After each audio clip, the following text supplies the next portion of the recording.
백승재 기자의 뉴스 Y.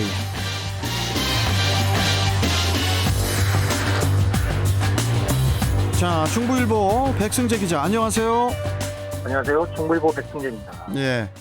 자, MZ세대 내에서도 자산 격차가 심화하고 있는 것으로 나타났다는 그런 조사 결과가 나왔는데 참 씁쓸한 소식인데요. 이 내용을 좀 전해주시죠. MZ세대는 1980년대 초부터 2000년대 초까지 출생한 밀레니얼 세대, 그리고 1990년대 중반부터 2000년대 초반까지 출생한 Z세대를 통칭하는 말입니다. 네. 디지털 환경에 익숙한 MZ세대는 모바일을 우선적으로 사용하고 최신 트렌드와 남과 다른 이색적인 경험을 추구하는 특징을 보이고 있는데요. 특히 MZ세대는 SNS를 기반으로 유통시장에서 강력한 영향력을 발휘하는 소비 주체로 부상하고 있습니다. 그런데 더불어민주당 김회재 국회의원이 통계청 가계금융복지조사 마이크로 데이터를 분석한 결과에 따르면 지난해 20대, 30대가 가구 중인 가구의 평균 자산은 3억 1,850만 원 정도였습니다. 1년 전과 비교해서 2,200만 원 증가한 수치인데요. 여기에서 전체 평균 자산은 늘었지만 20, 30대 세대 내에서 자산 격차는 확대됐다는 게 조사 내용입니다. 예. 자, 그렇다면은 이 MZ 세대의 그 자산 격차 확대 내용을 좀 더 설명을 해 주시죠. 네. 지난해 기준으로 20, 30대 중 자산 하위 20%의 평균 자산은 2,470만 원 정도인데 1년 전보다 64만 원 증가했습니다. 예. 같은 기간에 상위 20%의 평균 자산은 8억 7천만 원 정도로 1년 전과 비교해 7천만 원 정도 늘어났는데요. 여기에서 5분위 배율이 확대된 것을 알 수 있습니다.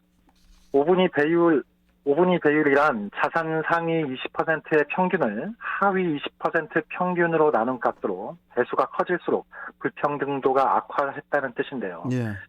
즉 MZ세대의 자산 5분위 배율은 2019년 33배 정도였었는데 지난해는 35배 정도로 증가했습니다. 자, 그렇다면은 연령별로 이 MZ 세대의 자산 격차 내용을 볼 때 20대하고 30대를 좀 비교하면 어떻습니까?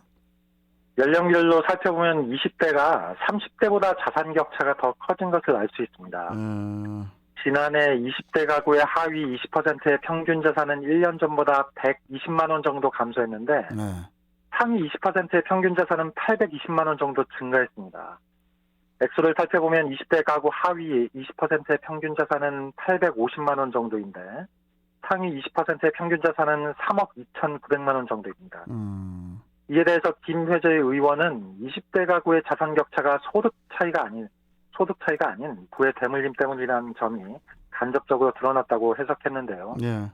부모의 재력에 따라 출발점이 달라지는 기회의 불공정, 그리고 부의 대물림 고리를 이제는 끊어야 할 때라고 강조했습니다. 김 의원은 우리 사회가 양극화 해소를 위해서 머리를 맞대고 조속히 해결 방안을 마련해야 한다고 밝혔습니다. 자, 그리고 이 MZ세대 이야기가 나온 김에 기성세대를 위해서 그 MZ세대의 특징을 좀 더 알아보도록 하죠. 그 MZ세대를 포함한 그 직원들이 원하는 조직 문화는 좀 어떤가요? 인사혁신처는 조직 내에서 MZ세대 비중이 40% 이상을 차지하는데 이들 MZ세대를 포함한 직원의 의견을 수렴해서 조직 문화 바꾸기 10대 과제를 선정한 바 있는데요. 예. 이 과제들은 지금보다 더욱 즐겁게 일할 수 있고 출근하고 싶어지는 인사혁신처를 만들기 위해서 근무혁신과 일하는 문화 바꾸기, 이와 관련된 10가지 실천 방안을 담고 있습니다. 예. 과제 내용 10가지 문구를 상대방에게 권유하는 말투나 구호 같은 느낌으로 정했는데요. 끝에 문장이 뭐뭐하게로 끝납니다. 그래서 좀 하나씩 설명을 해드리면 예. 첫 번째로 눈치 야근은 그만하게, 두 번째로 식사는 자유롭게, 회식은 건전하게, 세 번째부터 좀 이어서 말씀드리겠습니다. 예.